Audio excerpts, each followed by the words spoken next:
gracias, Ignacio. Eh, le extiendo una buena tarde a- a todas las personas que están escuchando este espacio, que están conectados en este espacio de reflexión sobre un tema de actualidad que desde luego a toda persona interesada en las ciencias sociales, en el conocimiento y en la actualidad, pues le debe despertar un interés muy particular. Máxime que hace referencia a una problemática que está en estos momentos vigente, ¿verdad? Que está en estos momentos vigente y que cada día pues cambia y evoluciona según una serie de circunstancias inmediatas, coyunturales y estructurales.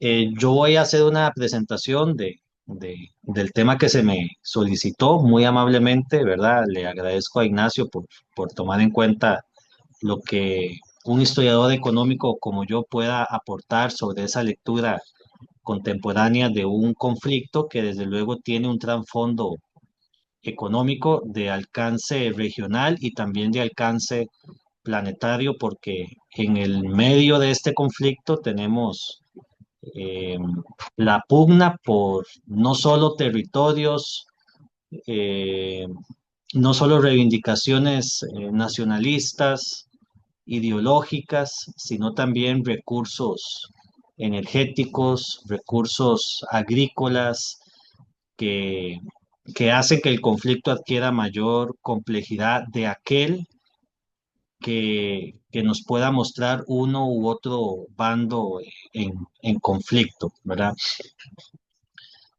Y también, pues, hace referencia a un conflicto armado que se está dando en un contexto en que tenemos diferentes polos económicos compitiendo unos con otros. Este conflicto en particular no se puede entender en su integralidad si no vemos el papel que adquiere China junto con la Unión Europea y Estados Unidos, cuyo protagonismo cada vez está siendo menor, ¿verdad? Máxime ahora que empezó la segunda administración del presidente Donald Trump, que expresamente ha dicho que no desea seguir teniendo un papel económico y diplomático tan fuerte en el conflicto como lo tuvo en el gobierno pasado del presidente Joe Biden. Indicar que para esta exposición me he basado mucho en periódicos internacionales que le han dado cobertura a esta guerra en Europa del Este. Me refiero a periódicos como el Wall Street Journal, el Financial Times, el New York Times y también los recursos gráficos que voy a presentar, que me parecen muy didácticos, muy ilustrativos, provienen de un sitio web que yo recomiendo a todos usar, que se llama El Orden Mundial, donde constantemente se generan infografías, gráficos y mapas de acontecimientos presentes y del pasado que gozan de gran rigurosidad porque utilizan fuentes fidedignas para hacer esos materiales y que en su mayoría están abiertos al público. De ahí que la mayor parte de los gráficos y mapas que voy a usar están basados en ese sitio web de actualidad y también de mucha reflexión con expertos para entender este orden mundial tan convulso en el que estamos viviendo. Bueno, lo primero que hay que tomar en cuenta para hablar del conflicto entre Ucrania, Rusia y el rol que desempeña la Unión Europea, y yo también voy a hablar un poco de la OTAN que trasciende la Unión Europea, ¿verdad? Es la lógica general que tiene este conflicto armado. Es un conflicto que inició el 24 de febrero de 2022 cuando Rusia decide iniciar una invasión al territorio ucraniano por medio de sus fuerzas armadas, tomando gran parte de la frontera que tiene Ucrania con Rusia, tomando zonas estratégicas tanto al norte como al oeste, y también con una campaña inicial de intentar tomar la capital del país, que es Kiev. Ahora, no podemos dejar de lado lo que pasó en 2014. Recordemos que en 2014 tuvo lugar en Ucrania un conflicto civil interno muy fuerte que terminó destituyendo a un presidente en aquel momento afín a los intereses rusos, pero que al mismo tiempo hizo que las regiones fronterizas con Rusia se levantaran en armas intentando, ¿verdad? Optando por una posición muy a favor de los intereses rusos. Estas regiones son las que actualmente fueron ya tomadas por Rusia. Me refiero a la región del Donbass y el Donetsk, que ahorita les voy a presentar en un mapa. Hay que tomar en cuenta también que en 2014 Rusia se anexó la península de Crimea. Esa península estratégica a nivel geográfico por todo lo que implica en cuanto a los intercambios comerciales que se hacen a través del mar de Azov y que además tiene un simbolismo importante para Rusia en cuanto a identidad, ¿verdad? Una península que pertenecía a Crimea y que Rusia reconoció durante muchos años como territorio, perdón, que pertenecía a Ucrania y que Rusia reconoció desde 1991 como territorio ucraniano, pero que en el contexto del conflicto civil interno que se dio en Ucrania en 2014, Rusia eh, pues apoyó a una serie de movimientos prorrusos que habían en Crimea, eh, y eso desembocó en la anexión rusa de esta península. Va a ser justamente en medio de este contexto que se abrió a partir de 2014, con la península de Crimea anexada por Rusia, que llegamos, ¿verdad?, a inicios de la década del 2020, donde claramente Ucrania manifiesta un interés por integrarse a la OTAN, a la Organización del Tratado del Atlántico Norte, que tuvo como objetivo, ¿verdad?, una alianza militar entre Estados Unidos, Canadá y Europa Occidental para optar por la defensa mutua y contener en algún momento la expansión de la Unión Soviética. Desde luego que Rusia interpreta esa intención de Ucrania por formar parte de la OTAN como una amenaza directa a su integridad. Putin reconoce que cada país tiene su soberanía de decidir en términos de seguridad a qué estrategia internacional o global pertenecer, pero al ver amenazada su integridad, considerando que incorporar a Ucrania en la OTAN sería tener a la OTAN ya en la frontera directa con Rusia en un lugar estratégico, pues desde luego que eso generó un malestar de parte de Rusia que desembocó con una incursión militar en suelo ucraniano con el objetivo de controlar no el país, no tomar el país en su totalidad, sino aquellas regiones fronterizas que claramente e históricamente están muy vinculadas culturalmente a Rusia y en las cuales habitan muchas personas que consideran oportuno que, que esas regiones se incorporen a Rusia y se separen de Ucrania. El 24 de febrero entonces ya empieza esta incursión militar de Rusia en suelo ucraniano y con ello vino, ¿verdad? Una reacción internacional que se tradujo en fuertes medidas económicas que más adelante se las voy a describir, sanciones económicas contra Rusia y posteriormente apoyo financiero y militar a Ucrania, apoyo que se ha mantenido hasta estos días y sanciones que se siguen manteniendo hasta estos días. Es un conflicto que adquiere una gran relevancia económica porque involucra a dos grandes exportadores de materias primas, Rusia y Ucrania, ¿verdad? Principalmente Rusia en cuanto a recursos energéticos y Ucrania, un gran exportador de cereales y de metales. Lo mismo que Rusia, también exporta gran cantidad de metales. Es decir, estamos hablando de dos países que están en un conflicto armado y que en el medio de este conflicto, pues se involucran dos grandes a nivel mundial exportadores de materias primas.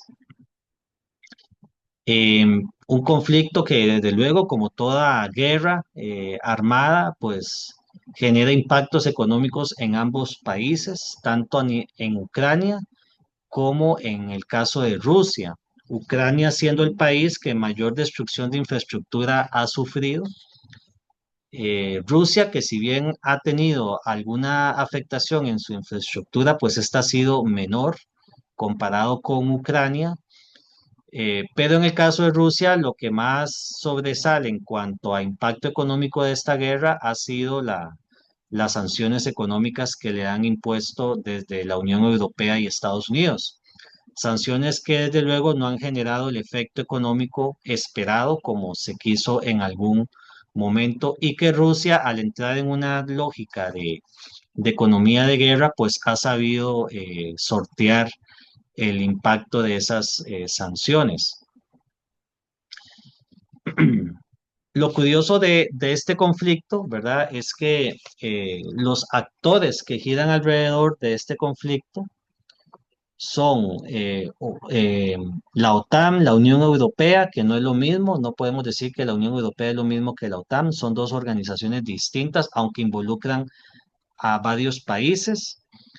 Eh, Está en juego también Rusia, el papel que adquiere China, no involucrándose directamente en el conflicto, pero sí como un país que de alguna u otra manera se termina convirtiendo en el nuevo socio o en un socio importante para las exportaciones rusas de materias primas y que opta por una posición más neutral en el conflicto. Y entre las causas tenemos la expansión de la OTAN hacia el este, lo que genera la molestia de Rusia,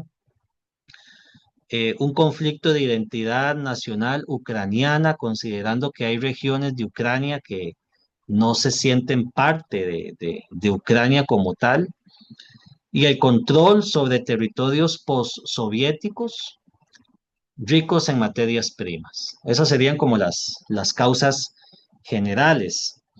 El impacto económico lo podemos resumir como altos costos energéticos globales. em, la Unión Europea se ha visto afectada por esa constante dependencia energética hacia Rusia, dependencia de ayuda externa en Ucrania. Ucrania por sí misma no puede afrontar la agresión rusa militar. Ucrania entonces adquiere o se convierte en un país con una fuerte dependencia de la ayuda externa, que de alguna u otra manera esa ayuda se ha mantenido sostenida en el tiempo. No sé si vieron los últimos días lo que pasó con un ataque ucraniano que hizo en Rusia a través de unos drones que llegaron a tocar incluso regiones muy extensas de Rusia, atacando objetivos militares muy específicos. Bueno, Ese ataque demuestra, por ejemplo, que Ucrania tiene sus propios medios para afrontar la agresión rusa. Sin embargo, detrás de ello está toda una ayuda colaborativa militar, financiera y tecnológica de parte de la Unión Europea y de Estados Unidos. Lo otro que tiene este conflicto es que eh, la Unión Europea y Estados Unidos aplicaron sanciones sin precedentes a un país que adquiere un peso económico a escala global. Esas sanciones fueron sin precedentes porque no se tenía registro de cómo se aplican sanciones tan extremas hacia un país que tiene un peso económico global, como lo es Rusia. Sanciones se le han puesto a muchos países a lo largo de las últimas décadas. Se sancionó a Cuba, por ejemplo. A inicios del siglo XXI se sancionó a Venezuela con fuertes medidas económicas, congelamiento de activos, bloqueos comerciales, pero en este caso se aplicaron sanciones a un país que ya tiene un peso importante geopolítico y energético a escala global, ¿verdad? Y desde luego que este conflicto pues también generó una consecuencia geopolítica importante que ha sido el fortalecimiento de China como mercado y como país de una diplomacia fuerte. Entonces nos encontramos ante un conflicto con sus particularidades que es necesario tener en consideración. Bueno, hablemos brevemente de la historia de, de Ucrania y Rusia en tiempos recientes para entender mejor, pues, cuáles son estos actores que entran en pugna. En ese mapa que ustedes tienen ahí, pues, se, se presenta la descomposición de la Unión de Repúblicas Socialistas Soviéticas. Ucrania formó parte de esa unión eh, dando su independencia en agosto de 1991. Y ustedes pueden ver en el mapa la ubicación de Ucrania. Eh, Vean que al norte de Ucrania está Bielorrusia, ¿verdad? Una exrepública que se independiza en julio de 1990. Hasta la fecha, Bielorrusia tiene un gobierno muy afín a Rusia y a su presidente, a Putin. Me refiero a Lukashenko eh, en Bielorrusia. Y después tenemos estas pequeñas repúblicas, Lituania, Letonia y Estonia, que tienen frontera con Rusia, que fueron ex repúblicas soviéticas y que actualmente forman parte de la OTAN. Por lo tanto, podemos decir que existen ya territorios fronterizos con Rusia que pertenecen a la OTAN, como es el caso de estas pequeñas repúblicas. Bielorrusia no pertenece a la OTAN, como les dije, es un país cuyos gobiernos siempre han sido muy afines a los intereses y a los gobiernos de Rusia como la sucesora legal de la Unión Soviética. Y por otra parte tenemos a Ucrania que tampoco se ha adherido a la OTAN, está haciendo o iniciando el proceso para formar parte de la Unión Europea. eh, y se sabe que su incorporación a la OTAN, que es la intención que tuvo Zelensky, el actual presidente, y que desencadenó un poco el conflicto armado con Rusia, no se ve en el horizonte en estos momentos, porque es un país que desde luego está siendo agredido y que por otra parte no controla la totalidad de su territorio. Ucrania perdió la península de Crimea, un 25% de su territorio fue tomado por Rusia desde el 2022, cuando empezó este conflicto. Por lo tanto, un país en esas condiciones es difícil que sea admitido por la OTAN, porque para formar parte de la OTAN usted tiene que tener control y soberanía sobre su territorio, situación que Ucrania en estos momentos no la tiene. Pero lo que sí se ve que se está concretando poco a poco y que tal vez en los próximos años se pueda finalmente lograr es la incorporación de Ucrania a la Unión Europea. Ahora, veamos este mapa eh, que se llama El fin de la República Socialista de Ucrania, según los resultados por regiones que hubo en el referéndum de 1991. Este mapa es muy ilustrativo porque ilustra muy bien la encrucijada que tiene Ucrania histórica, ¿verdad? En cuanto a su identidad nacional y por ende a su capacidad para controlar su territorio. Este es el territorio de Ucrania cuando se independiza en 1991 hasta 2014. En 2014, ese espacio en anaranjado que ustedes ven acá, ¿verdad? Que se llama la península de Crimea, fue anexado a Rusia, ¿verdad? Donde está Sebastopol, una zona turística muy importante. Hasta 2014, como les dije, todo este territorio que ustedes ven ahí en los colores verdes y anaranjados era territorio de Ucrania. En 2014, Rusia se anexa la península de Crimea, ¿verdad?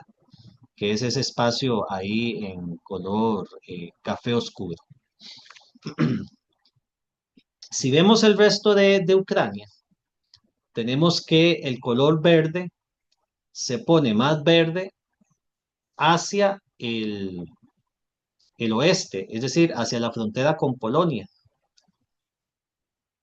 donde dice Leópolis, donde está la capital, Kiev, ¿verdad? Toda esa región verde de Ucrania, este, es por decirlo así, donde está más arraigada la identidad ucraniana. Es donde más se usa esa lengua, es donde existe actualmente mayor simpatía por formar parte de la Unión Europea, ¿verdad? Por compartir todo lo que son los valores y la cultura de la Unión Europea muy occidentalizada, ¿verdad? Y si ustedes ven hacia la frontera con Rusia, tenemos que los colores verdes se hacen más difusos y surgen más los colores eh, eh, anaranjados y amarillos. Este mapa lo que presenta aquí es la cantidad de votos a favor de la independencia de Ucrania de la Unión de Repúblicas Soviéticas, de la URSS. Entonces, hacia el oeste, vean que esas regiones tuvieron un apoyo de la independencia de Ucrania de la Unión Soviética de entre el 95 y el 100%. Pero si nos vamos a las regiones más cercanas a Rusia, ese porcentaje fue menor. Es decir, deducimos que en 1991, cuando se hizo el referéndum, a través de una votación donde se le preguntó a los ucranianos, ¿usted desea que nos independicemos de la Unión Soviética? Todo el país dijo que sí, ¿ok? Todo el país dijo que sí, pero en diferentes porcentajes. Vean Crimea. En Crimea el apoyo fue entre el 50 y el 80%. Fue la región donde menos apoyo se tuvo. Vean donde dice Lugansk y Donetsk, que son las regiones actualmente tomadas por Rusia. Ahí el apoyo fue entre el 80 y el 85%. Podemos decir, sí, pero el apoyo es alto. Claro, claro que es alto, pero no llega al 100% como en otras regiones de Ucrania. Esto lo que nos muestra entonces es un país muy dividido, ¿verdad? Un país muy dividido donde vamos a tener que las regiones más cercanas a Rusia, donde además se habla mucho el lenguaje ruso y muchas personas se autoidentifican como rusos, siempre han estado muy marcadas por la influencia rusa, ¿verdad? Mientras que las regiones del país más cercanas hacia Polonia, hacia Hungría, pues son las que históricamente siempre han tenido mayor simpatía por el proyecto europeo. Y eso pues reflejándose hasta la actualidad. No sorprende que Rusia haya tomado las regiones más estratégicas en ese sentido. Rusia se anexa Crimea en 2014 y a partir de 2022, en la actual guerra, pues toma todo lo que es la región del Donetsk, del Donbass, ¿verdad? Que son aquí donde dice Mariupol, Donetsk, Lugansk, ¿verdad? Gerson, terminan siendo los espacios controlados por Rusia actualmente. Hablemos ahora de los impactos económicos que está generando este conflicto. Ucrania, ¿verdad? Ucrania es tal vez la economía con mayor destrucción de infraestructura entre los bandos involucrados. Han habido más, un cálculo para el 2023 del Banco Mundial estima que el daño en infraestructura que ha tenido Ucrania por la incursión militar de Rusia asciende a cerca de los 100.000 millones de dólares en daños. Daños que van desde infraestructura estratégica como eh, infraestructura eléctrica, infraestructura hidráulica, carreteras, puentes, viviendas de población civil que pues ha sufrido bastante de los bombardeos y la destrucción de los misiles rusos.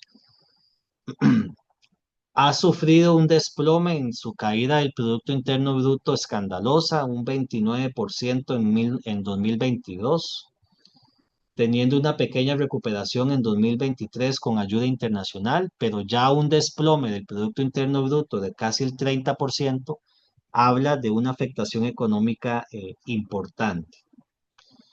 Un país con exportaciones agroindustriales afectadas. Como veremos más adelante, Ucrania es uno de los principales exportadores mundiales de trigo, maíz y aceite de girasol. Y desde luego que las regiones donde se han dado los conflictos armados, el Donbass y el Donetsk, fronterizas con Rusia, son regiones altamente productoras en trigo. Por otra parte, Rusia ha tratado de bloquear al principio los envíos de trigo ucraniano hacia África y otros destinos. Después han venido negociaciones donde ha intervenido Turquía, pero el conflicto armado como tal afecta las exportaciones y los despachos de estas materias primas agrícolas. Y ni qué decir los desplazamientos internos y externos de la población. Más de 6 millones de refugiados, de personas ucranianas que han tenido que huir de las regiones afectadas por el conflicto armado, se han tenido que desplazar principalmente hacia el oeste, siendo Polonia uno de los países donde más se han recibido refugiados ucranianos. Estos desplazamientos, desde luego que generan un impacto económico porque son 6 millones de personas que no consumen, que no trabajan, que se tienen que desplazar, con todo lo que eso implica para la economía de un país. Ucrania, por otra parte, tuvo que enfrentar esta agresión militar rusa siendo un país altamente endeudado, ¿verdad? Veamos, por ejemplo, que para el 2021, antes de que iniciara la agresión, Ucrania tenía una deuda con el exterior equivalente al 72% del Producto Interno Bruto. Es decir, era un país con un alto endeudamiento. Un país en esas condiciones y de pronto tiene que afrontar una agresión externa y entrar en una guerra, pues lo convierte en un país muy vulnerable en cuanto a a su economía.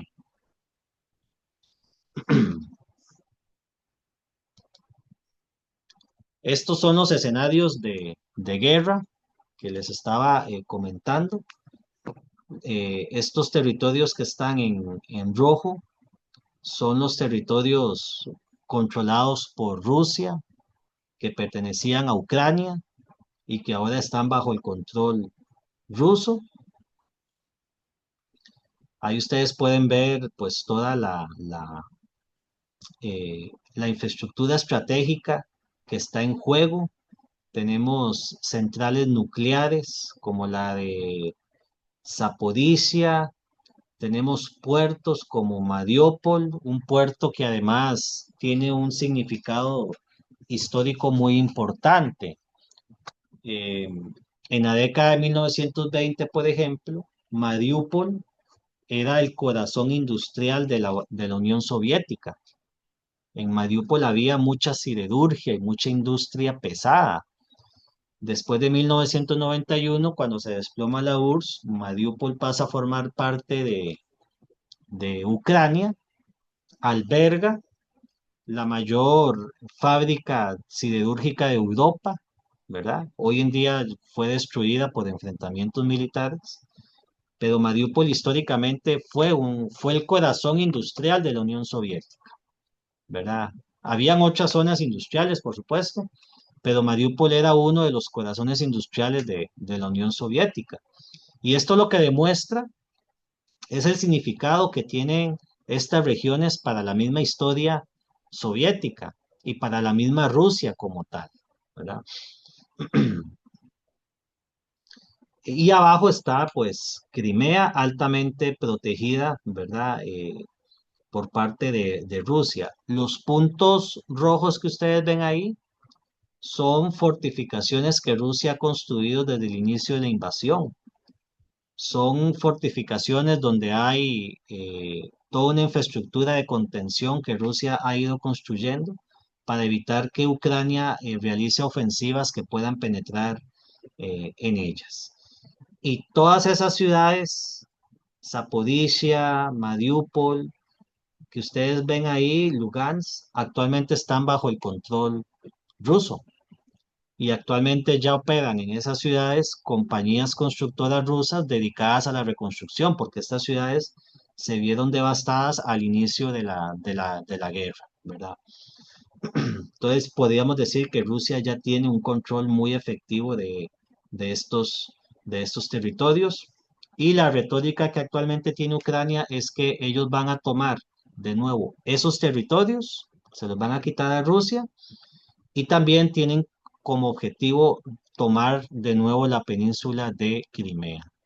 Acción que requerirá en algún momento, pues, un apoyo militar bastante importante y no se sabe en estos momentos si Ucrania va a llegar a tener la capacidad militar de arrebatarle a Rusia estos territorios que Rusia se ha anexado y que de hecho ya Rusia reconoce como parte de su país.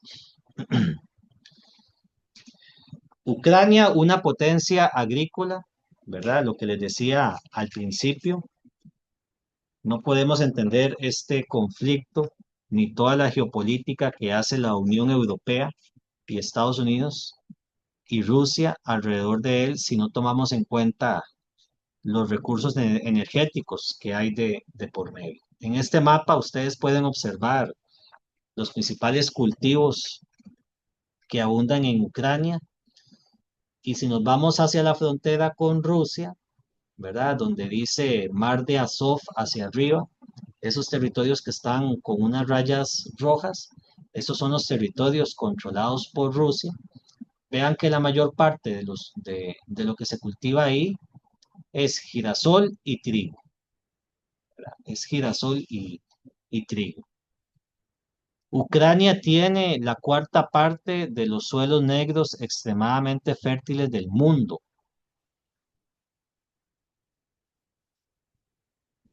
¿Verdad? El 71% de su territorio está dedicado a la producción agrícola y el 14% de su población se emplea en el sector agrícola. No podemos negar que Ucrania es una de las potencias mundiales en el mercado global de alimentos. Exporta el 46% de todo el aceite de girasol comercializado a nivel mundial. Aceite de girasol que se usa mucho en la industria alimenticia. El 17% de la cebada, el 12% del maíz y el 9% del trigo. Las plantaciones de trigo abundan en el sudoeste, precisamente en las zonas que están afectadas por la guerra con Rusia. Y el conflicto ha provocado que se reduzcan las exportaciones de este grano. Y al caer las exportaciones, Ucrania recibe menos ingresos por concepto de exportación. Antes de la invasión rusa, Ucrania enviaba el 90% de sus exportaciones de alimentos a través de la vía marítima, ¿verdad? Saliendo por los puertos de Odessa en el Mar Negro. Pero Rusia impuso bloqueos en el Mar Negro que obligó a Ucrania a buscar rutas alternativas para enviar al exterior esos granos. De esta manera intervino la Unión Europea abriendo una vía ferroviaria en la frontera con Polonia, desde la cual transportaban el cereal hasta los puertos del Báltico. Pero desde luego que esa vía que abrió la Unión Europea para enviar las materias agrícolas de Ucrania hacia el Báltico jamás iban a ser tan eficientes como lo era enviarlo por mar desde estos puertos de Odessa. Sin embargo, como les dije, Rusia desde la península de Crimea impuso bloqueos a esos intercambios marítimos. Por lo tanto, eso generó una afectación económica importante.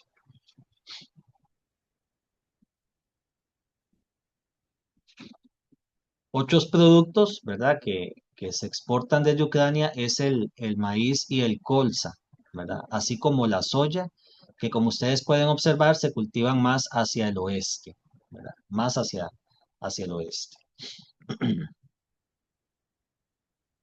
Además de los productos agrícolas, Ucrania posee muchos recursos mineros. Vean en este mapa la cantidad de recursos mineros que tiene Ucrania.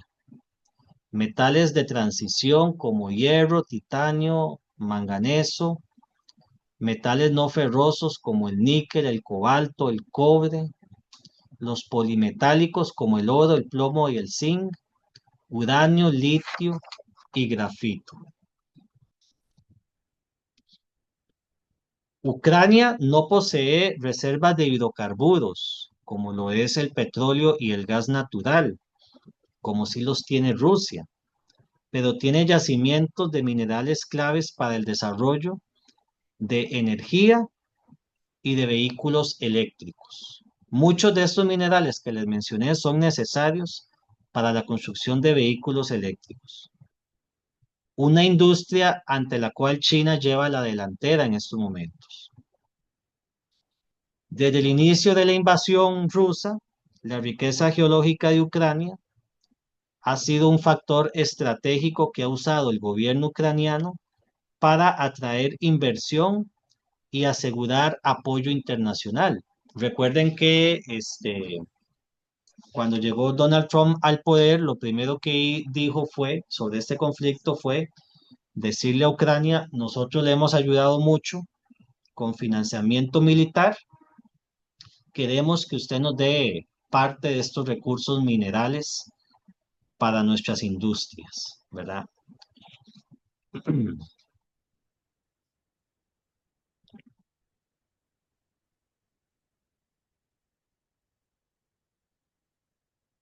Sin embargo, considerando que es un país que está en guerra, la viabilidad de explotar estos recursos sigue siendo incierta por las dificultades operativas derivadas del conflicto, ¿verdad? Un país que está en guerra como Ucrania, donde constantemente hay agresiones a su territorio, aunque tenga estos recursos, se vuelve complicado explotarlos por todas las dificultades operativas propias de un país que está en guerra. Se calcula que las reservas de minerales que tiene Ucrania equivalen a 11 billones de euros, es decir, cerca del 65% del Producto Interno Bruto de la Unión Europea. Es decir, vean lo que está en juego, jóvenes. Lo que está en juego es una pugna también por recursos minerales altamente demandados en energías limpias y en la construcción de vehículos eléctricos.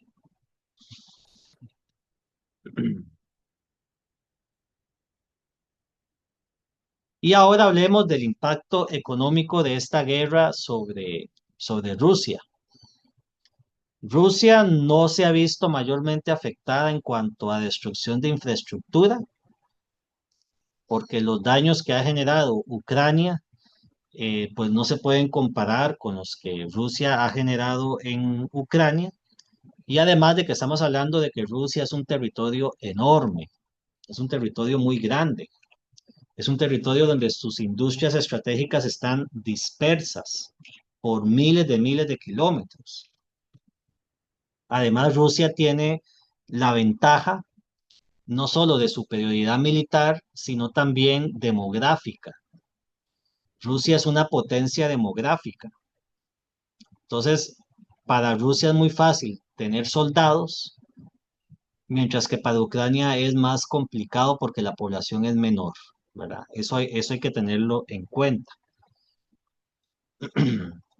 Eh, si hablamos del impacto económico de Rusia en este conflicto, pues no podemos dejar de lado las sanciones internacionales. Y es aquí donde entra de lleno el rol económico de la Unión Europea. La Unión Europea y Estados Unidos le han impuesto a Rusia sanciones que se traducen en las siguientes medidas. Congelamiento de activos del Banco Central Ruso en el exterior. Se han congelado gran cantidad de activos del Banco Central Ruso en bancos de Inglaterra y de Francia y de Europa. Y la Unión Europea ha tomado esos activos con el objetivo de decir que esos fondos van a ser destinados a la reconstrucción de las regiones destruidas en Ucrania. La exclusión parcial del sistema, bueno, ese que ustedes ven ahí, ese es un sistema internacional electrónico que permite hacer transacciones de dinero. Y Rusia fue excluido de ese sistema. Apenas empezó la invasión a Ucrania. Por lo tanto, eso genera una afectación financiera importante porque muchas transacciones que se hacían del día a día, de pronto ya no se podían hacer en Rusia. El embargo sobre tecnología, armamento y energía,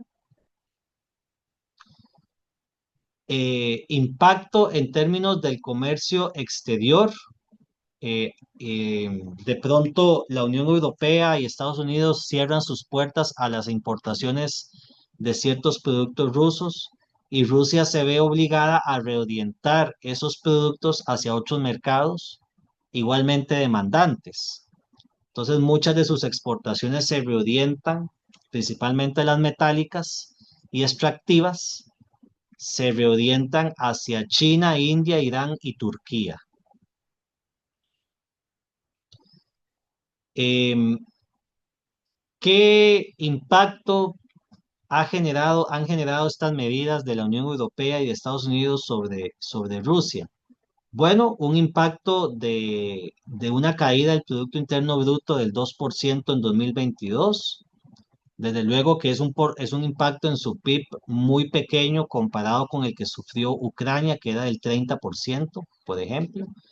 Rusia con estas sanciones en 2022 pues tuvo un impacto en su PIB del 2,1% y ya después vino una breve recuperación.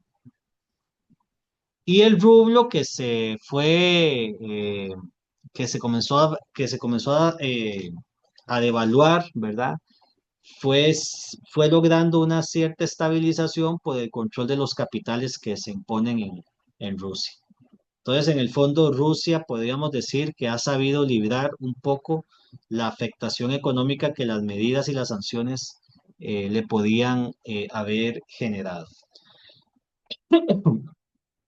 En el mapa que acompaña esta diapositiva, podemos observar, y lo vamos a ver con más detalle en un mapa posterior, un poco la orientación de los combustibles rusos a nivel de sus exportaciones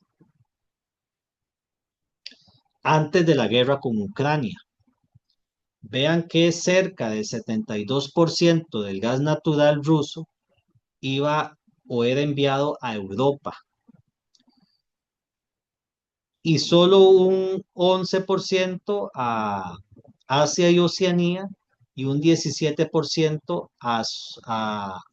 a estas zonas exsoviéticas de Eurasia. Con el petróleo, el 48% era enviado a la Unión Europea, el 42% a Asia y Oceanía y un 9% a Eurasia, ¿verdad? Aquí lo que tenemos que evidenciar es que en materia del gas natural había mucha dependencia europea por el gas ruso, ¿verdad? Y esa dependencia iba siendo cada vez mayor hasta que estalló el conflicto con Ucrania, obligando esto a Europa a tener que buscar otras vías de obtener gas y no depender tanto del gas ruso, porque Rusia comenzó a usar ese suministro de gas como un arma para debilitar a Europa, un arma geopolítica, ¿verdad? Un arma geopolítica. Siendo el país más afectado eh, por esa contracción en el suministro de gas natural, Alemania, que es uno de los corazones industriales de la Unión Europea.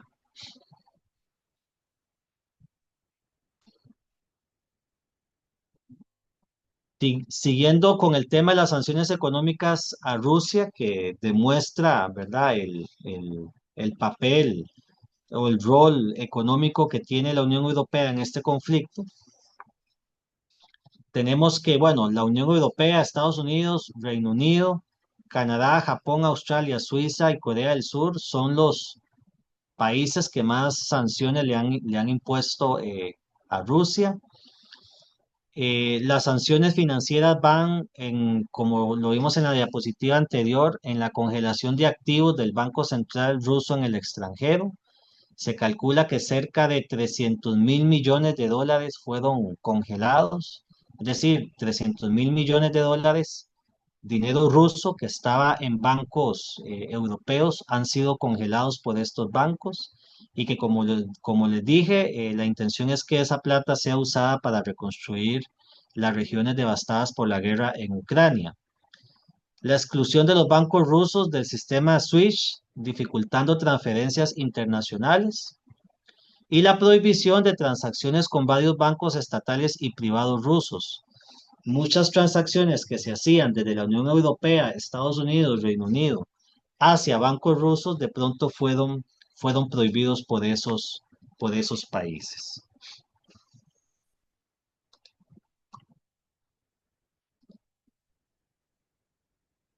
Y aquí tenemos otras sanciones impuestas a Rusia en el contexto de la guerra. Y repito, sanciones que han sido lideradas por la Unión Europea y por Estados Unidos. El embargo a las importaciones de petróleo, gas y carbón ruso, ¿verdad? Un embargo que tanto Estados Unidos como la Unión Europea le han puesto progresivamente. ¿Y por qué progresivamente? Porque la Unión Europea todavía depende mucho del gas natural ruso. Entonces no podía decirle a Rusia o no podía cerrar la llave inmediatamente, sino que tiene que ser progresivamente, mientras la Unión Europea busca nuevas fuentes de abastecimiento de ese gas. Restricción a exportaciones hacia Rusia de alta tecnología, componentes electrónicos, maquinaria y armamento. Rusia es un país productor de armamento, pero también mucho de su armamento era importado desde otros países. Como parte de las sanciones que se le impusieron a Rusia, estaba restricción a esas exportaciones. Entonces Rusia disminuye en las importaciones rusas de alta tecnología, de componentes electrónicos, de maquinaria y de armamentos. Prohibiciones sobre metales preciosos y productos químicos. Y aquí tenemos de nuevo el tema de la afectación económica. una caída del 2 al 2,5%, mucho menor a la esperada, un aislamiento financiero que se ha traducido en la reducción de reservas internacionales y dificultad para atraer inversión extranjera. La inversión extranjera en Rusia cae por las mismas sanciones que le son impuestas. Una inflación alta en 2022 de hasta el 17%, pero que se estabiliza entre el 23 y el 24 y que actualmente está muy controlada. Una fuga de empresas, más de 1.000 empresas extranjeras suspendieron o cesaron sus operaciones en Rusia y salieron del país. Pero Rusia ha sabido, como les dije, ha sabido afrontar estas sanciones y estos escenarios que le son impuestas mediante una adaptación gradual. ¿Y en qué ha consistido esa adaptación gradual? En reorientar sus exportaciones hacia Asia, es decir, hacia China, India, Turquía y el sudeste asiático. Estamos hablando, jóvenes y colegas aquí conectados, que Rusia es un país enorme, es un país muy grande. Y la mayor parte de sus exportaciones de materias primas minerales, es decir, bueno, no petroleras o de hidrocarburos, sino de metales, que se extraen mucho de regiones como Siberia, y estas que limitan con Mongolia y China, son enviadas en su mayoría hacia el continente asiático, mientras que hacia el oeste, donde prevalece la extracción de petróleo y gas natural, pues todavía sigue habiendo un importante flujo de estos recursos hacia la Unión Europea, pero ya en menor medida porque la Unión Europea les ha puesto restricciones. En este gráfico circular que ustedes tienen acá, aquí ustedes pueden ver la evolución de las sanciones puestas a Rusia por la Unión Europea a través del tiempo. Primero, eran sanciones financieras, de comercio y personales, ¿verdad? Aquí lo podemos ver en este círculo. Una segunda ronda de sanciones siguieron siendo las financieras, las energéticas, restricciones a defensa, es decir, al envío a Rusia de armas y tecnologías que pudieran ser usadas en la industria armamentista, al transporte y a personas y entidades. Ya en la tercera ronda tenemos las restricciones al Banco Central ruso, congelándole activos en el exterior.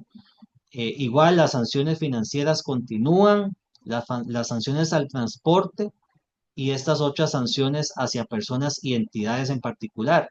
Y ya en la cuarta ronda tenemos sanciones que van en la línea de afectación financiera, energética, comercial y de personas, ¿verdad? Entonces, vamos viendo cómo se han ido diversificando las sanciones, pero repito, estas no han generado el efecto esperado sobre la economía rusa.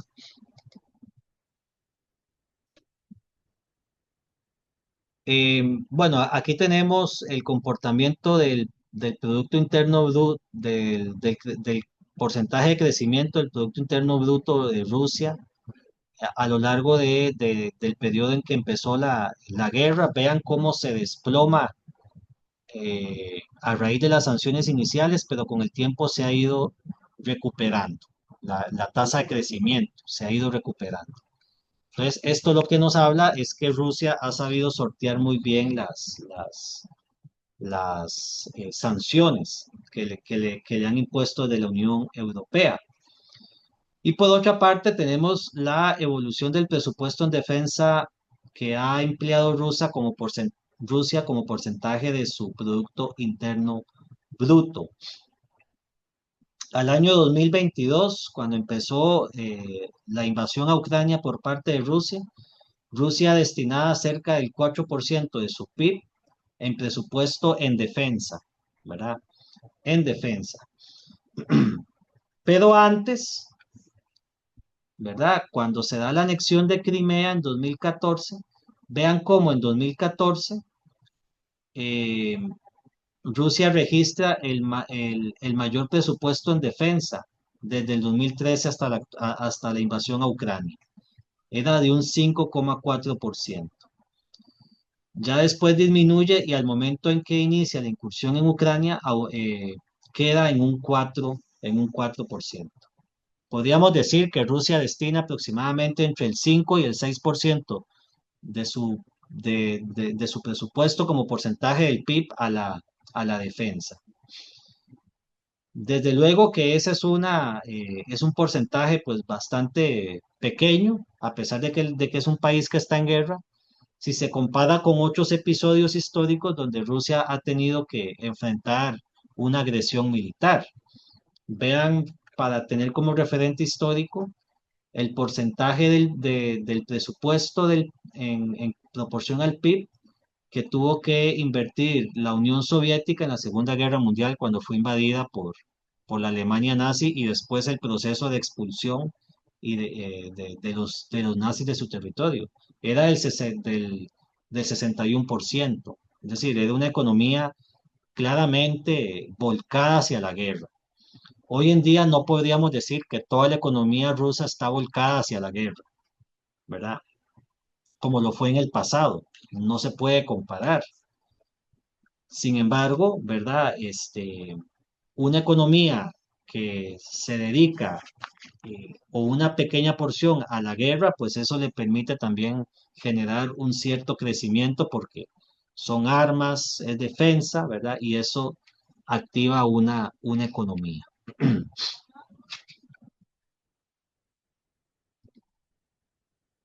Este mapa muestra muy claramente la redirección de las exportaciones rusas, este, antes, ¿verdad? De la guerra y cómo este escenario se ve, pues, fortalecido ya en el contexto de la guerra y de las sanciones. Eh, Todo ese territorio que ustedes ven en ese color es Rusia. Vean el tamaño que tiene. Es un país enorme, ¿verdad? El país está dividido entre dos regiones que claramente definen el envío de sus exportaciones. Hacia el este, todas esas regiones que están en color rojo, vino, envían la mayor parte de sus productos de exportación hacia China, hacia el sudeste asiático, hacia la India. Y las que están más en azul son enviadas o son regiones que envían sus exportaciones hacia la Unión Europea. En el caso de las regiones en azul, ahí predomina mucho la extracción de petróleo, productos agrícolas, pero principalmente petróleo y gas natural. Mientras que las regiones que redireccionan o envían sus exportaciones hacia China y el sudeste asiático y la India, estamos hablando de materias primas minerales metálicas principalmente, ¿verdad? Con la entrada de Rusia en el conflicto con Ucrania y además las sanciones, Rusia va a tener que direccionar gran parte de sus exportaciones hacia, hacia Asia para depender menos del envío hacia la Unión Europea. Pero aquí tenemos un problema que ha tenido que enfrentar Rusia y es el tema de la infraestructura. Rusia quiere reenviar sus exportaciones de petróleo y gas natural hacia Asia y ya no tanto hacia Europa porque Europa le está poniendo restricciones. Sin embargo, la mayor parte de sus gasoductos, de su infraestructura energética, estaba orientada hacia Europa. Y para que Rusia pueda reorientar sus exportaciones de hidrocarburos hacia China o hacia Asia, como lo está intentando hacer, tiene que invertir mucho en infraestructura desmantelar gasoductos y reorientarlos hacia estos países, y eso no se hace de la noche a la mañana. Eso toma años. Eso toma muchos años. Por lo tanto, no es tan fácil como decir, bueno, ya no le envío a Europa mi gas, sino que ahora lo mando a China y al día siguiente ya lo estoy haciendo. Eso no es así. Ni tampoco Europa, la Unión Europea, se puede dar el lujo de decir, a partir de mañana ya no le compro gas ni petróleo a Rusia. Jamás. Porque esos mercados no se manejan así, no se manejan de esa manera, ni tampoco la infraestructura se presta para eso. Ustedes no pueden cerrar una refinería en un día, ¿verdad? No se puede, simple y sencillamente no se puede. Son flujos de recursos energéticos y de capital que no se cambia en un día. Eso toma años. Eso toma años. Entonces es una relación compleja la que se da entre la Unión Europea y Rusia en materia energética, porque la Unión Europea castiga a Rusia con sanciones, tiene que depender menos de los recursos energéticos que le da Rusia, y al mismo tiempo Rusia pues no puede dejar de enviar estos recursos hacia la Unión Europea, porque para hacer la sustitución por China eso toma mucho tiempo, mucho dinero, ¿verdad? Y no se logra tan fácilmente.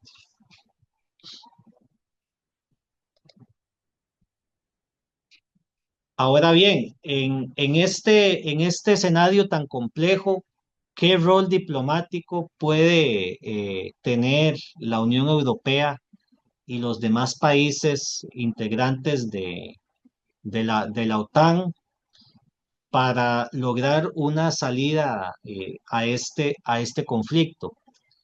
Bueno, veamos esta encuesta, ¿verdad?, que se hizo al interior de Ucrania, donde se le preguntó a las personas sobre quién debería liderar las negociaciones de paz entre Rusia y Ucrania. Esto en 2024. En 2024, recordemos, ya se estaban generando las discusiones o los planes para llevar a cabo un proceso de negociación que en estos momentos ya se está activando. No sé si han visto las últimas noticias, pero en Turquía ya se están sentando rusos y ucranianos para buscar una salida diplomática a este conflicto. Negociaciones que se han visto tensas en los últimos días porque, como ustedes saben, Ucrania atacó recientemente objetivos militares en Rusia, y Rusia ya dio una respuesta también haciendo ataques y bombardeos en ciudades ucranianas. Entonces no hay como el mejor ambiente para sentarse a negociar. Pero si ustedes ven la opinión que tienen los ucranianos, que son las personas que aquí deberían de importarnos más, al igual que los rusos civiles, tanto de ambos bandos, porque son los que finalmente terminan pagando las consecuencias de una guerra, tanto los civiles rusos como los civiles ucranianos. Vean que que un 70% de los encuestados en Ucrania consideran que quien debería entrar a mediar en estas negociaciones es la Unión Europea. Otros consideran que es Reino Unido, considerando que Reino Unido no pertenece a la Unión Europea, aunque sí pertenece a la OTAN. Un 49% cree que es Estados Unidos y un 43% considera que es Turquía. Por otra parte, se les preguntó, ¿estaría de acuerdo con que Ucrania cediera territorios a cambio de la paz? Un 52% de los ucranianos considera que sí, dado que gran parte de la población en Ucrania cree que los territorios que actualmente controla Rusia ya es difícil que Ucrania los recupere, porque Rusia tiene alta presencia militar ahí, y un 38% no. ¿Qué nos muestra el resultado de esta encuesta? que primero, gran parte de la población en Ucrania considera que la Unión Europea tiene que ser el mediador.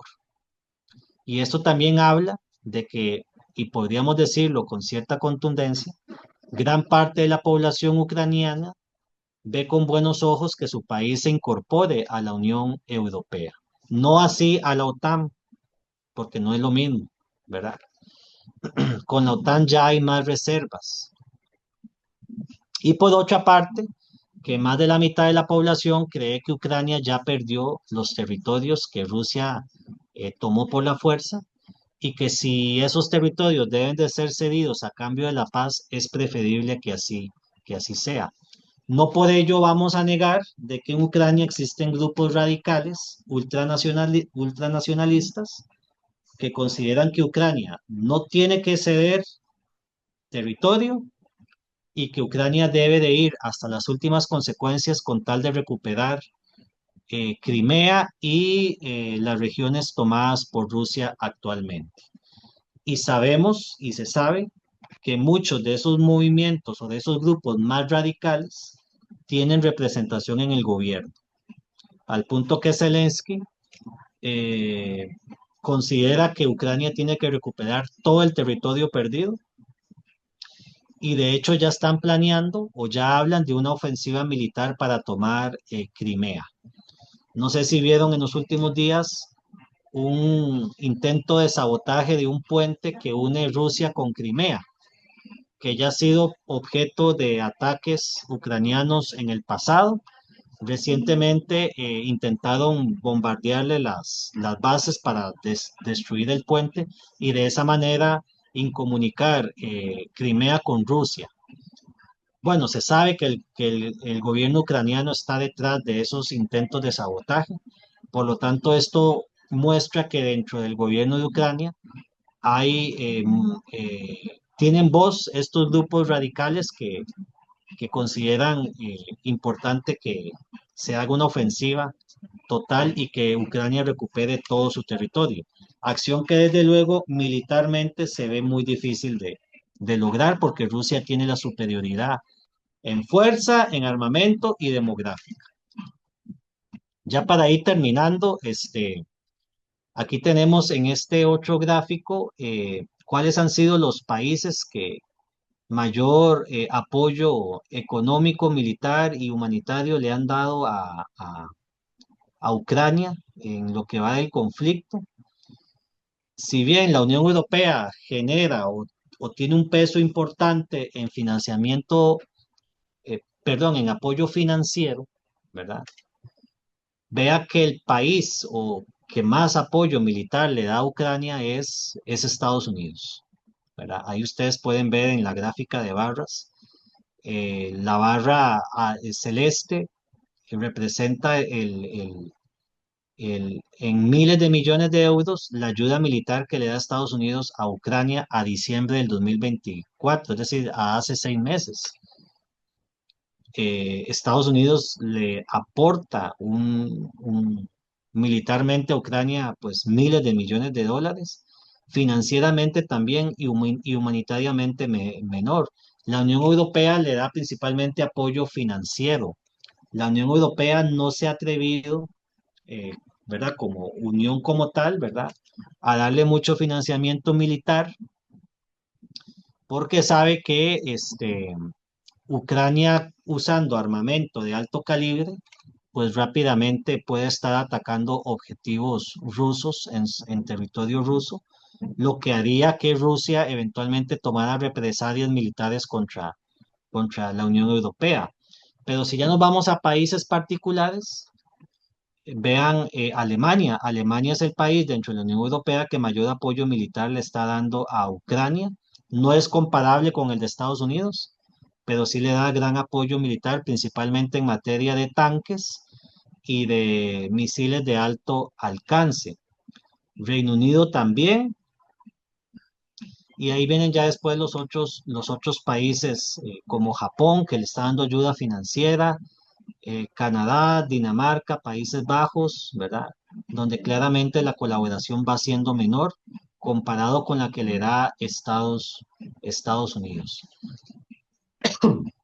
Y en el otro gráfico tenemos el presupuesto militar de los miembros de la OTAN, que esto eh, ha generado pues toda una discusión a lo interno de la OTAN, porque Estados Unidos dice que ellos son los que llevan el peso del financiamiento de la OTAN, cosa que es cierta, y que en el contexto de la guerra entre Rusia y Ucrania, Estados Unidos le exige a los demás países de la OTAN pues mayor apoyo financiero, porque es evidente que la administración de Donald Trump lo que quiere es desligarse menos de sus compromisos financieros y militares con la OTAN y dejar más bien en manos de Europa casi que el sostén de la OTAN, considerando que el conflicto con Rusia afecta más a Europa que a Estados Unidos.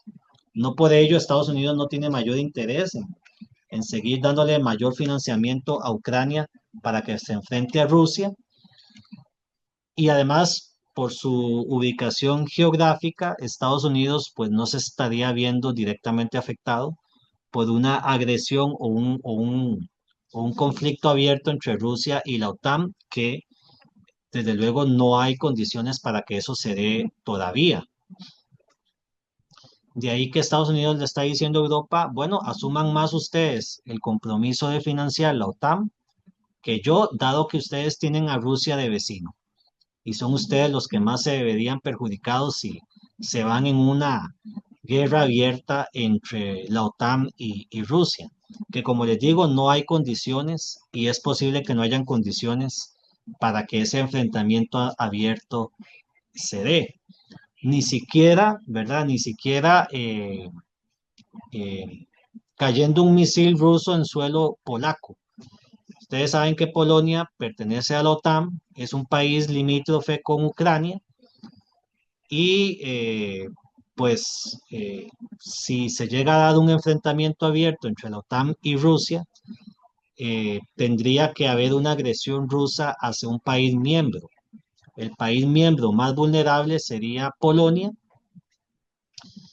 e incluso en esa condición no es que se activa automáticamente lo que dice el reglamento de la OTAN de que si se ataca a un país miembro, todos se tienen que alinear y atacar al país agresor. Eso se somete a todo un proceso administrativo, ¿verdad? Que no garantiza necesariamente esa reacción. De ahí que se ve muy difícil que haya un enfrentamiento abierto entre la OTAN y Rusia, y por supuesto que esperemos que eso no se llegue a concretar nunca. Por lo que podemos optar en estos momentos es para que esas negociaciones que se están dando en Turquía pues vayan fructificando en un acuerdo que desde luego va a tener que implicar que Ucrania pierda territorios, porque es muy difícil que ya se recuperen los territorios perdidos. Y bueno, este gráfico finalmente pues refleja un poco lo que les decía. Estados Unidos contribuye con cerca del 70% del presupuesto de la OTAN, quiere disminuir ese porcentaje de colaboración, y pues Europa está en esa encrucijada. La Unión Europea está en una encrucijada compleja porque, por un lado, Estados Unidos quiere retirarse poco a poco de la protección militar que la blinda, que es la OTAN, y por otra parte, tiene que depender menos de los recursos energéticos rusos en el marco de este conflicto armado.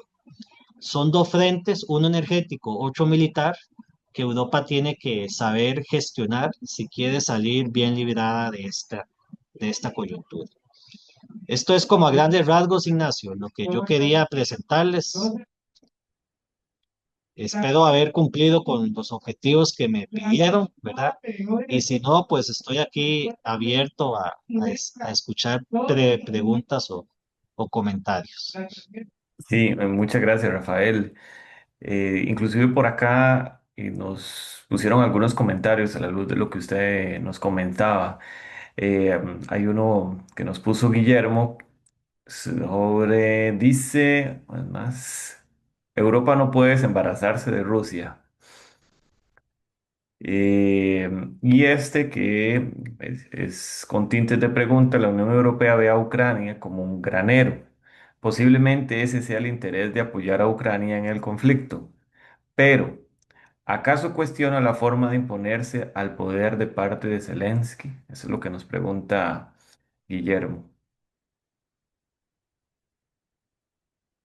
Y vamos a ver, sí. Ajá, hasta el momento solo esa pregunta tenemos. Si alguien más tiene alguna pregunta, tenga la confianza de ponerla por el chat o levantar la mano como acaba de hacer el señor Alejandro.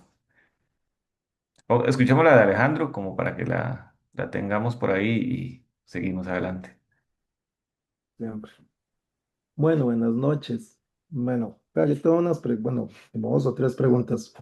La primera es, ¿Rusia al inicio del conflicto previó que era una incursión de largo plazo o falló en sus cálculos militares, ¿verdad? Porque al principio, me imagino, se decía que Rusia lo que quería era como una acción rápida y después estabilizar el conflicto. Sin embargo, bueno, Ucrania se defendió, entonces tuvo fallos en sus cálculos militares Rusia al inicio del conflicto que generó que esto se hiciera a largo plazo. Y las medidas de sanciones económicas, ahora que son tan poco efectivas, ¿qué, qué tan viables son de que se mantengan? ¿O son solo las tienen por aparentar actualmente, ya que Rusia buscó otros caminos para sostener su economía? Y el último, ¿qué puede perder Rusia ante su dependencia comercial con China? ¿Y hacia dónde va el conflicto en este contexto? El contexto de Estados Unidos queriendo salirse por un lado, China comercialmente controlando, afianzando sus raíces comerciales. Entonces, eso sería. Gracias. Gracias, Alejandro.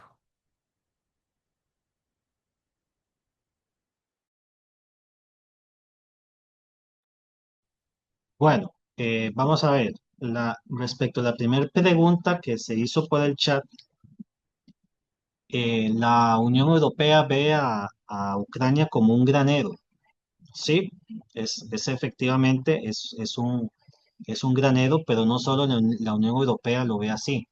Ucrania es un granero a nivel mundial. Ucrania es un país que junto con otras regiones de Estados Unidos contiene las tierras más fértiles para la agricultura. Y para Ucrania siempre ha sido una pugna Ucrania siempre ha estado en el ojo de la tormenta por ser un país rico en materias primas. Les pongo un referente histórico, la Operación Barbarroja. La Operación Barbarroja fue la operación militar que hizo la Alemania nazi cuando invadió la Unión Soviética de Stalin. Ha sido la mayor invasión de la historia, cerca de 3 millones de soldados, miles de tanques, incursionaron en un territorio enorme como lo es el territorio de la Unión Soviética. En aquel momento, Ucrania era bueno, pertenecía al territorio ucraniano, pertenecía a la Unión, a la República, perdón, a la Unión Soviética.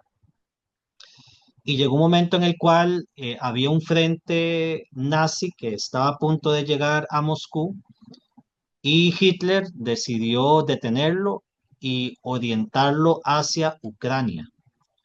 ¿Por qué? Porque en Ucrania había trigo, había agricultura y ellos tenían que alimentar a esa cantidad de millones de soldados movilizados. Era estratégico tomar Ucrania. Entonces la invasión se centró mucho en el ámbito de Ucrania, donde los nazis cometieron unos genocidios espantosos, perdón, unas masacres espantosas en Ucrania. Pero ¿por qué se van hacia Ucrania? Porque los nazis tenían que tomar el trigo, el maíz, los granos, con el objetivo de sostener su misma operación militar. Entonces, no solo la Unión Europea ve a Ucrania como un granero, Ucrania se ve como un granero a nivel mundial. Y por otra parte, hay que tomar en cuenta que la mayor parte de los granos ucranianos no van a Europa. Muchos de los granos de Ucrania van a África, se dirigen principalmente a África.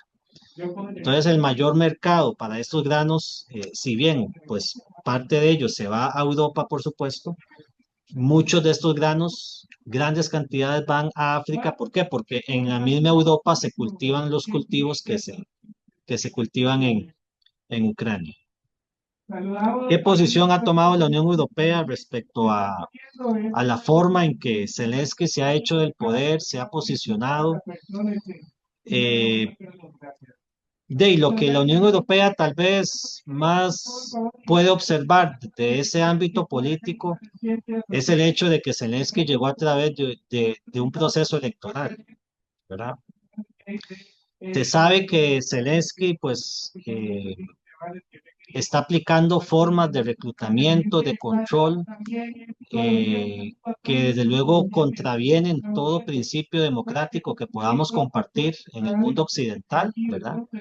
Pero en estos momentos la Unión Europea pues ve como estratégico tener a Zelensky como su aliado, porque el objetivo que tiene la Unión Europea aquí es ponerle un alto a Rusia y supuestas pretensiones que la Unión Europea cree que tiene Rusia de expansión territorial, pero que desde luego no se sostienen en la realidad.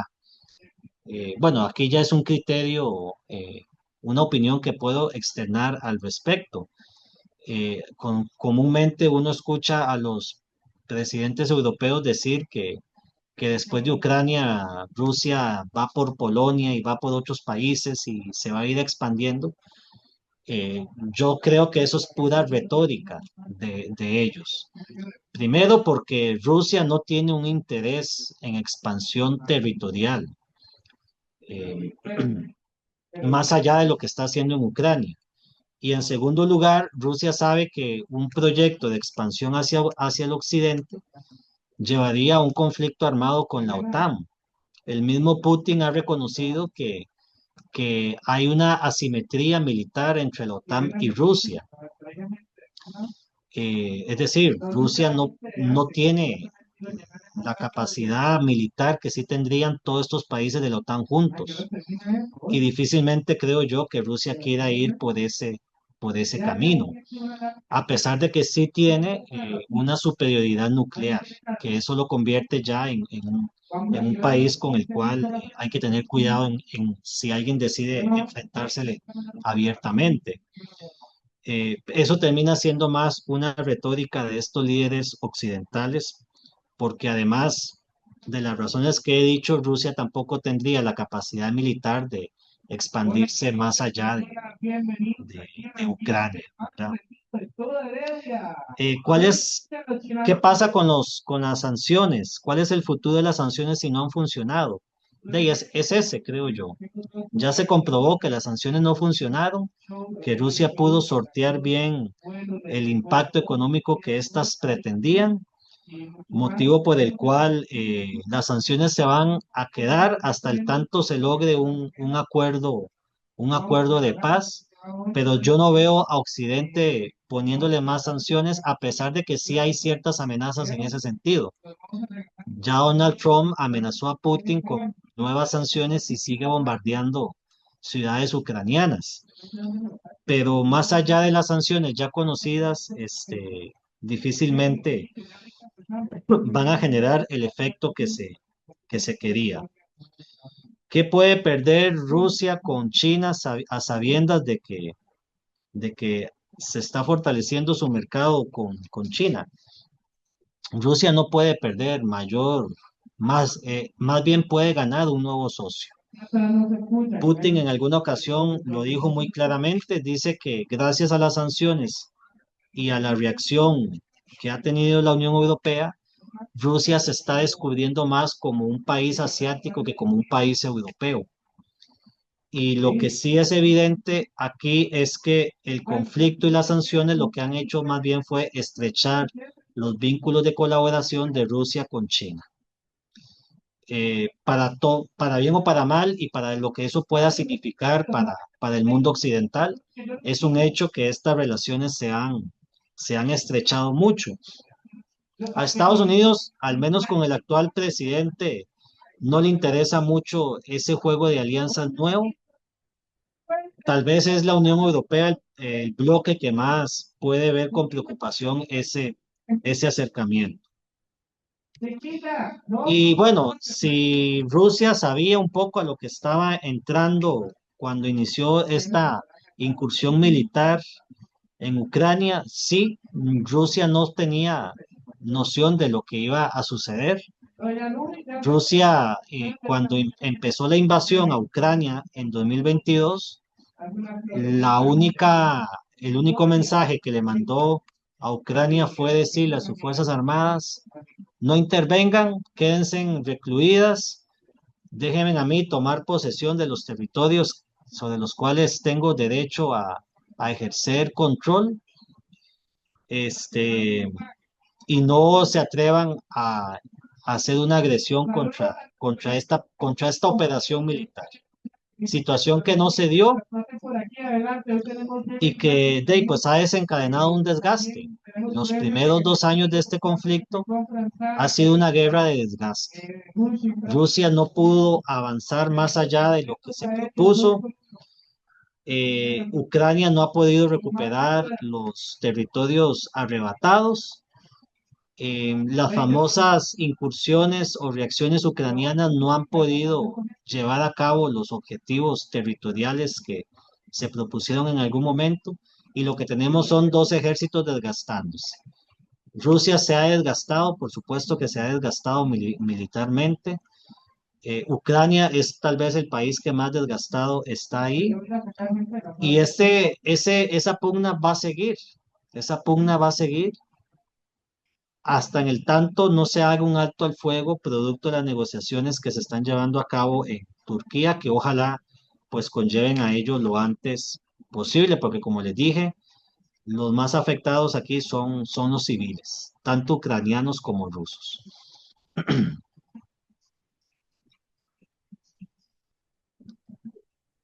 Rafael, hay una última pregunta por acá que, bueno, ya ha sido un poco trabajada, pero igual, en respeto a don Luis que la puso, dice, ¿cuál rol ocuparía la Unión Europea ante las intenciones separatistas en territorio moldavo, en Transnistria, en Bosnia, Herzegovina, apoyados por Rusia y Serbia, o una invasión a los países bálticos? Pregunta. Si se toma en cuenta, los dos primeros países no pertenecen a la Unión Europea y sería un foco de conflicto del cual, argumenta Luis, Rusia saldría beneficiado. También por el puente que significa Bosnia entre el este y oeste europeo en el plano geopolítico y cultural. Sí, claro. Bueno, es que ahí justamente tenemos una clara estrategia geopolítica que tiene Rusia en estos territorios que circundan la Unión Europea. Y también está el otro territorio que Rusia tiene muy cerca, en el corazón de la Unión Europea, que es Kaliningrado. No sé si ubican el enclave de Kaliningrado, que le pertenece a Rusia, que está entre Polonia y no recuerdo qué otro país ahí, donde Rusia tiene un importante despliegue militar ahí en desarrollo. La Unión Europea no puede ejercer mayor predominio sobre estos territorios que están en conflicto, donde Rusia está claramente incidiendo, como tampoco lo pudo hacer en Siria, por ejemplo, donde aún así hay fuerzas rusas y sirias aliadas en ese frente de batalla. Por lo tanto, yo lo veo más como conflictos que Rusia tiene o ha instrumentalizado con el fin de mantener a la Unión Europea en una cierta línea de evitar una posible agresión o escalada del conflicto. A eso le llaman la disuasión, ¿verdad? Es un tipo de disuasión diplomática, geoestratégica que Rusia emplea y que la Unión Europea pues no tiene mayor margen de acción al respecto. Rusia en ese sentido utiliza dos tipos de disuasiones que la Unión Europea no suele tener margen de acción para usarlas. Una disuasión geopolítica usando estos conflictos limítrofes o circundantes a la Unión Europea y la otra la disuasión atómica. No sorprende que Putin constantemente haga referencia a su arsenal nuclear para intimidar a Europa en caso que éste le suministre a Ucrania armamento de largo alcance.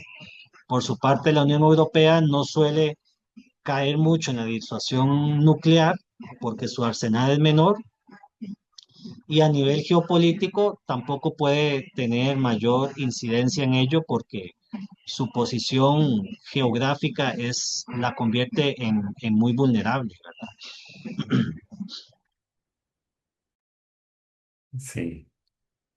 Eh, es Lituania, Litonia y hay otro ahí que se me está escapando con Kaliningrado.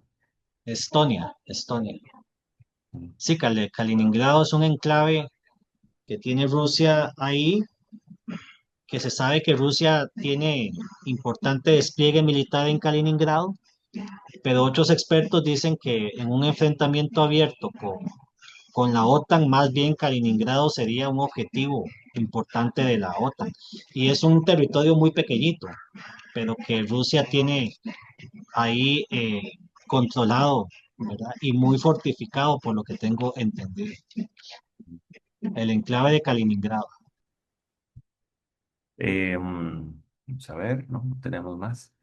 Bueno, qué enriquecedor este espacio que hemos compartido con el doctor Rafael Ledesma, sobre todo porque a veces se nos acercan en los espacios de construcción de conocimiento, en los espacios de aprendizaje, estudiantes tratando de que uno emita, ¿verdad? A veces un comentario con respecto o un posicionamiento claro con respecto al conflicto, inclusive para determinar cuáles son los buenos y cuáles son los malos, cayendo, ¿verdad?, en esos errores teóricos y prácticos que se reforzaron también mucho en el periodo de la Guerra Fría. Este tipo de enfoques nos permite generar acercamientos para entender los procesos históricos, la trascendencia de este juego geopolítico entre las diferentes partes, ¿verdad? El papel de la Unión Europea en este momento, sobre todo en esta coyuntura en el que pareciera ser que la postura del gobierno de Estados Unidos es un momento para que la Unión Europea responda ante las situaciones únicamente desde la posición de la Unión Europea y alejándose o dejando en esas responsabilidades inclusive menos constancia presupuestaria. Habría que ver ahora con lo que está sucediendo en esta lucha interna entre Trump y uno de sus patrocinadores, ¿verdad? También. Pero pues este escenario de diferentes enfoques nos permite, y quisiera que nos lo lleváramos para nuestros salones de clase, ¿verdad? Ese cruce de las fuentes de información, esa reflexión sobre los posicionamientos de cada una de las partes en conflicto, no para encontrar quién es el bueno o el malo, sino para entender inclusive cuáles son las posibles consecuencias y cuáles serán los escenarios para futuro, sin caer en el error del hubiera, sino en construir aproximaciones conscientes. Le agradecemos una vez más desde parte de la actividad que tiene como enfoque la preparación constante del profesorado en la enseñanza de estudios sociales y educación cívica a don Rafael Ledesma por su tiempo, también por sus conocimientos y también a los compañeros, compañeras, los colegas que han estado acá y que, bueno, les esperamos, reitero, como les comentaba desde un principio, para la otra semana, que ya sería nuestra sesión final. Muchísimas gracias a don Rafael por el espacio, por el tiempo. eh, y por la posibilidad de dejarle muchos cuestionamientos y la necesidad de también ir a contrastar más fuentes y reforzar más pues estos saberes que tenemos hasta el momento. Muchas gracias, Ignacio. Para mí fue un gusto compartir este espacio de reflexión sobre temas de actualidad, cosa que siempre es importante hacerla desde la historia y desde los estudios sociales, por supuesto, como áreas que forman un solo saber, ¿verdad? Importante siempre reflexionar sobre la actualidad. Así que muchas gracias y fue un gusto haber compartido con ustedes esta tarde.